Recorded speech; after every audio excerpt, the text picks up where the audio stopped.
Hey there. You ever see one of those headlines, a huge medical breakthrough, and you just kind of wonder, how did they actually figure that out? Well, it turns out every single study, every discovery follows a specific plan. And believe it or not, it's way simpler than you think. Let's get into it. So, yeah, how do we build new medical knowledge? I mean, think about it. How do we get from just having a question, like what if, to a solid answer that could literally change how we treat diseases? It feels like it would be super complex, doesn't it? Well, here's the cool part. It might seem complex, but almost all of it just boils down to three foundational designs. Just three. And once you get these, you'll pretty much have this secret decoder ring for any medical study you see. Okay, so let's start with pillar number one. This is quantitative research. And the keyword here is quantity. Just think of it as the pillar of measurement. It's all about the numbers, the cold hard data, the stuff you can actually count. So, what it does really is it uses numbers and stats to spot patterns and test out theories. If you want to measure something, see how common a disease is, or compare one treatment group to another, this is the tool you grab. It's kind of like the measuring tape in our research toolbox. Let's use a super simple example to really nail this down. Forget medicine for a second. Imagine a researcher wants to know if studying more leads to better grades. So they survey, say, 500 students and ask, how many hours did you study? Then they take all that data and compare it with their exam scores to look for a statistical link. See? They're measuring, counting, comparing. That is quantitative research in a nutshell. Now, inside this big pillar, you've got the specific types of studies you probably hear about all the time. Things like the gold standard, the randomized controlled trial, right? That's where you give different groups different treatments and compare the results. We're going to do a whole deep dive on these subtypes later, but for now, just know they are all, at their core, about measuring outcomes. All right, let's shift gears to our second pillar. This one gives us a completely different kind of understanding. It's called qualitative research, and if the first one was about numbers, this one is all about the human story, the patient's story.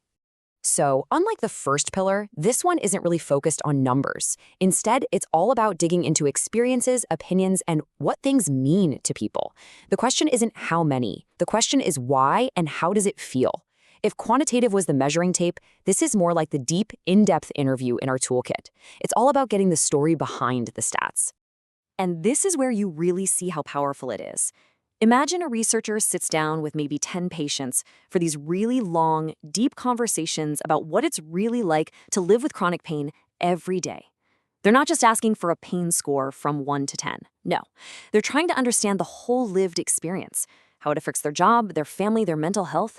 That rich, detailed story, that's the heart and soul of qualitative research. And yeah, just like the first pillar, this one has its own set of tools. You've got things like a case study, which might do a super deep dive into one single patient's unique journey to find new ideas. Again, really fascinating stuff that we will definitely get into another time. Okay, so we've got the numbers and we've got the stories. So what happens when you put them together? Well, that's when you get our third and final pillar, mixed methods research. And this is how you get the full diagnosis, the complete picture. Mixed methods is, well, exactly what it sounds like. It's when a study intentionally smashes both approaches together. It takes our measuring tape and our in-depth interview and uses them in the same study to paint the most complete picture we can possibly get. Let's go back to that student example. A researcher might start by surveying 300 students to measure their stress levels on a scale. That's the quantitative part, the what. It tells us what the stress levels are. But then they might pick, say, 20 of those students for follow-up interviews to really dig into the reasons for their stress. That's the qualitative part, the why. See how putting them together gives you a way deeper understanding? So let's just recap everything real quick. Quantitative research is all about numbers, and it's asking how many or what's the relationship here. Then you have qualitative, which is about experiences, and it's asking why or how does this feel? And finally, mixed methods brings them both together to get the whole story, asking, okay, how do these numbers and these stories actually connect? The big takeaway here is that each pillar asks a different but totally essential question. You often need all of them to see the whole board. So, what does this all mean for you? Well, it means you now have a brand new lens to look at medical research through.